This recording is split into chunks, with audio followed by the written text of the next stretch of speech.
मिला टाइम्स में खुशामदीद। साल 2024 के लोकसभा इलेक्शन में अब सिर्फ 8 महीने का वक्त रह गया है। इंडिया वर्सेस एनडीए में लड़ाई होगी। एक तरफ नरेंद्र मोदी का चेहरा होगा और दूसरी तरफ राहुल गांधी का चेहरा होगा। 15 दिनों तक पहले तस्वीर साफ नहीं थी। यही समझा जा रहा था कि 2024 में भी बीजेपी की जीत होगी, नरेंद्र मोदी तीसरी मर्तबा प्राइम मिनिस्टर बनेंगे।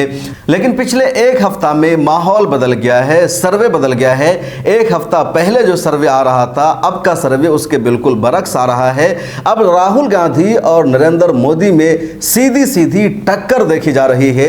बल्कि अब जो सर्वे आ रहा है उसमें राहुल गांधी ऊपर जा रहे हैं और नरेंद्र मोदी नीचे जा रहे हैं। और ये सर्वे हमारा और आपका नहीं बल्कि उन मीडिया हाउसेस का सर्वे है जिसको बीजेपी का करीबी समझा जाता है, जिसको गोदी मीडिया की कैटेगरी में रखा जाता है। उन मीडिया हाउसेस के भी सर्वे में राहुल गांधी ऊपर जा रहे हैं और नरेंद्र मोदी पीछे जा रहे हैं। इसको तफसील से समझिए कि जब इंडिया यानी अपोजिशन पार्टियों का एक अलायंस बना तो यहीं से एक ताकत समझ में आई और कहा गया है कि अपोजिशन पार्टियों ने अपना एक मजबूत अलायंस बनाया है।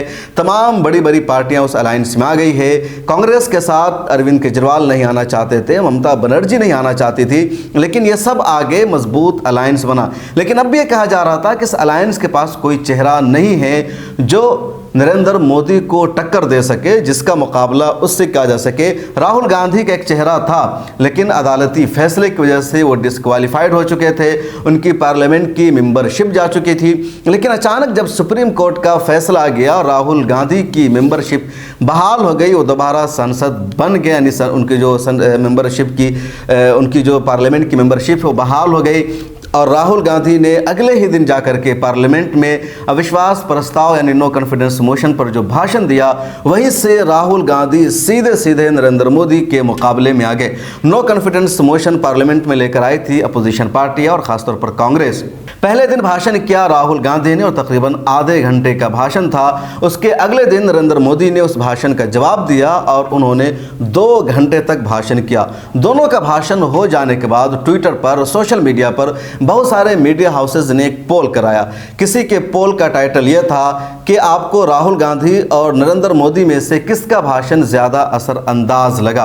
किसी के पोल का कंटेंट यह था कि राहुल गांधी और नरेंद्र मोदी में से किसके भाषण को आप ज़्यादा पसंद करते हैं। किसी के पोल का कंटेंट यह था कि किसकी तकरीर ज़्यादा असरअंदाज रही। ऑप्शन दिया गया था राहुल गांधी, नरेंद्र मोदी। किसी के पोल का या कह लीजिए सर्वे का कंटेंट यह था कि अवामी मुद्दों पर किसने ज़्यादा बहस की, नरेंद्र मोदी ने या राहुल गांधी ने। किसी ने यह लिखा कि अवाम के मुद्दे की बात को किसने मजबूती के साथ पार्लियामेंट में पेश किया, राहुल गांधी ने या नरेंद्र मोदी ने। बहुत सारे विजुअल को आप स्क्रीन पर देख सकते हैं। और ये सारा ऑनलाइन सर्वे कराया गया न्यूज़ 24 की तरफ से, इंडिया टीवी की तरफ से, नवभारत टाइम्स की तरफ से, एबीपी न्यूज़ की तरफ से, न्यूज़ 24 जो बड़े बड़े मीडिया हाउसेस हैं जिनको मोदी का करीबी समझा जाता है। और इन तमाम बड़े बड़े मीडिया हाउसेस के इस पोल पर ज़्यादातर फेवर में जो वोट मिला वो राहुल गांधी के, ना कि नरेंद्र मोदी के। आप स्क्रीन पर देख सकते हैं इंडिया टीवी और कई सारे का स्क्रीनशॉट जिसमें राहुल गांधी की तकरीर को 70% से ज़्यादा लोग असरअंदाज करार दे रहे थे। नरेंद्र मोदी का ग्राफ 50% से कम आ रहा था। इस सर्वे ने चीज़ों को बहुत अहमियत दी कि आखिर राहुल गांधी बहुत आगे बढ़ गए हैं, उनकी तकरीर का असर हुआ है, कहीं ना कहीं अवाम के मुद्दों को उन्होंने उठाया है और यहीं से बीजेपी बैकफुट पर नजर आने लगी। हाल ही में एबीपी न्यूज़ का खबर अड्डा ने एक सर्वे शाये किया है। एबीपी न्यूज़ का कहना है कि उसने एक सर्वे कराया था कि 2024 के लोकसभा इलेक्शन में आप किसको वोट देंगे, किसकी सरकार बनेगी, इंडिया गठबंधन की या एनडीए गठबंधन की। तो उसमें 60% से ज़्यादा लोगों ने इंडिया गठबंधन के फेवर में, सपोर्ट में वोट किया और बताया है कि अगली सरकार इंडिया गठबंधन की बनेगी जिसको कांग्रेस लीड करेगी।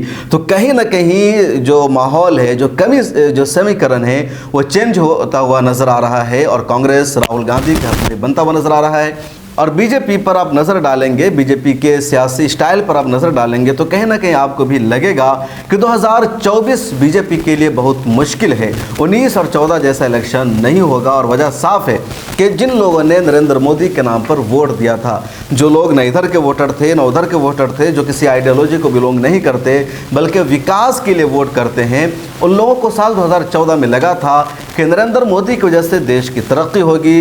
मीडिया ने पहले ही हंगामा मचा दिया था कि गुजरात में मोदी की वजह से तरक्की हुई है, विकास हुई है। दूसरी तरफ कांग्रेस पार्टी लंबे अरसे तक मरकज़ में इक़्तिदार में रह चुकी थी, लिहाजा लोगों में नाराज़गी थी कि कांग्रेस लंबे अरसे तक इक़्तिदार में रह चुकी है, किसी नई पार्टी को मौका मिलना चाहिए, किसी नए लीडर को मौका मिलना चाहिए। ऐसे वोटरों ने नरेंद्र मोदी के नाम पर वोट किया था, उम्मीद के साथ, कुछ हौसलों के साथ, लेकिन उनकी उम्मीदें टूट चुकी है, उनके हौसले कमज़ोर पड़ गए हैं, क्योंकि वज़ीर-ए-आज़म नरेंद्र मोदी उनकी उम्मीदों पर खड़े नहीं उतरे हैं। रोज़गार की तादाद में कमी आई है, नए लोगों को रोज़गार नहीं मिला है, मुल्क की मईशत की हालत बेहतर नहीं हो सकी है, मुल्क में हिंदू मुसलमान के झगड़े बहुत ज़्यादा हो गए हैं, नफ़रत बढ़ गई है, मुल्क का जो सेकुलरिज़म वाला फैब्रिक रहा है वो ख़राब हो गया है।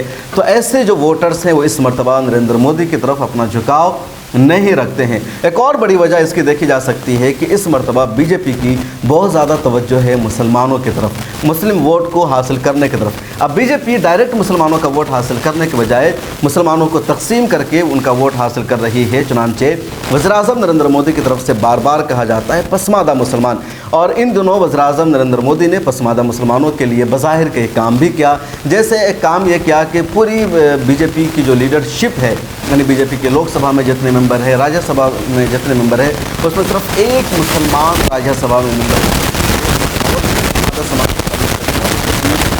उन्होंने जगह दी है।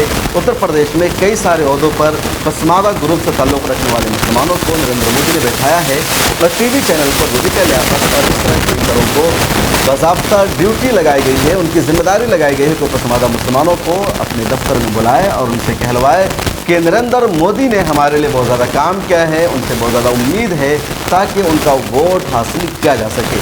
बीजेपी जो पिछले दिनों लगातार ये कहती रही कि हमें मुसलमानों का वोट नहीं चाहिए, मुसलमानों के ख़िलाफ़ बीजेपी नफरत भड़काती रही है, मुसलमानों की इबादत गाहों पर हमला करने वाले ग्रुप का बीजेपी साथ देती रही है, लेकिन आज वही बीजेपी मुसलमानों को आपस में तकसीम करके पसमादा मुसलमान के नाम पर उनका वोट हासिल करना चाह रही है।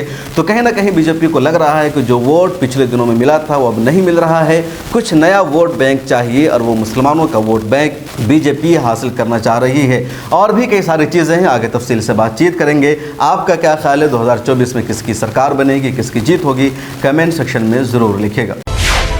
मिलत टाइम्स को आपकी ज़रूरत है, हमारी आप माली मदद करें।